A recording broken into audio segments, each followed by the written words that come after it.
I'm going to show you how we can reset the meaning of the buttons between each of the digits we enter in the machine. So the idea is that, let's say when we begin in this button interface that you've seen before, we decide a pattern of color to apply on the buttons.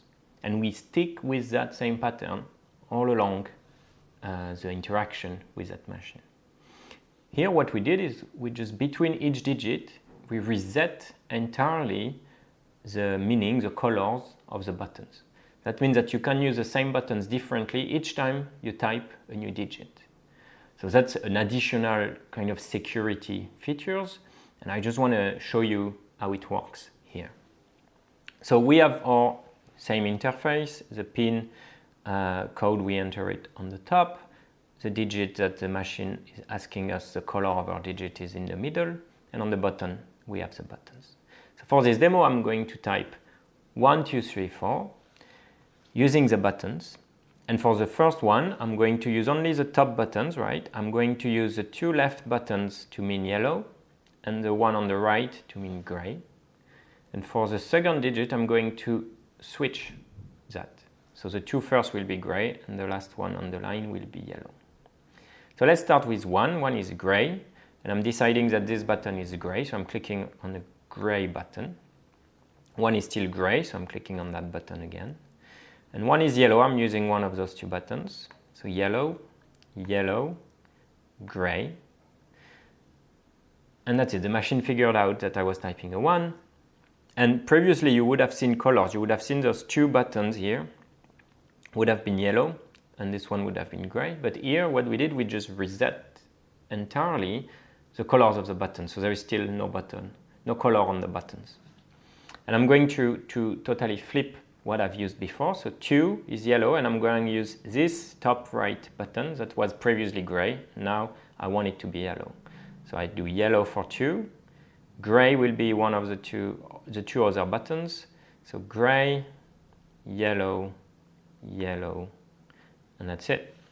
So here to type 1 and 2, I've used the buttons differently, which makes it again very hard for an outside observer to know what I'm doing, because I'm changing all the time my use of the buttons. And obviously I can do that with the interface where I'm placing point on the 2D map. So that's the interface that you probably seen before, where instead of clicking on buttons, I just decide areas that are yellow and gray on this map, and I place points on the map. So I do exactly the same thing. I'm going to, for the first one, I'm going to, in my mind, to draw a line, vertical line, and say what's on the left is yellow and what's on the right is gray.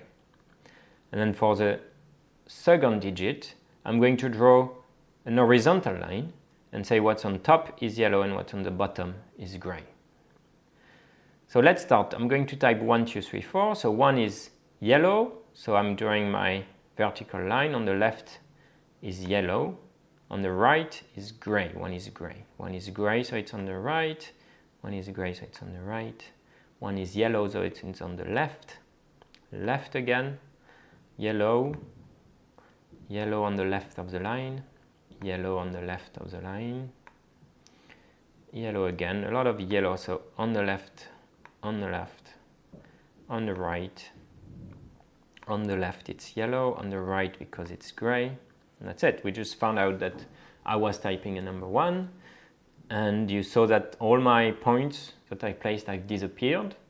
So in the previous version I would have shown the color of those points, but here I just want to signify that we're starting again from scratch for the digit number 2. And this time 2 gray will be on the bottom of the screen, so that's going to be gray, and on top it's going to be yellow.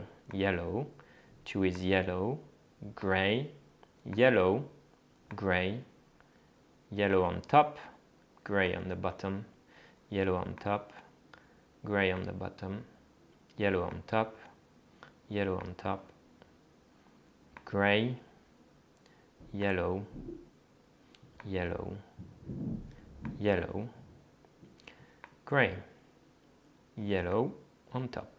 That's it. So I've been able to type 2 different digits, and using changing the maps between the two digits. So that is behind the scene, right? It's very easy for the algorithm. I'm just resetting what the algorithm knows between each digit. Instead of doing it every time I start again, I'm doing it between each digit.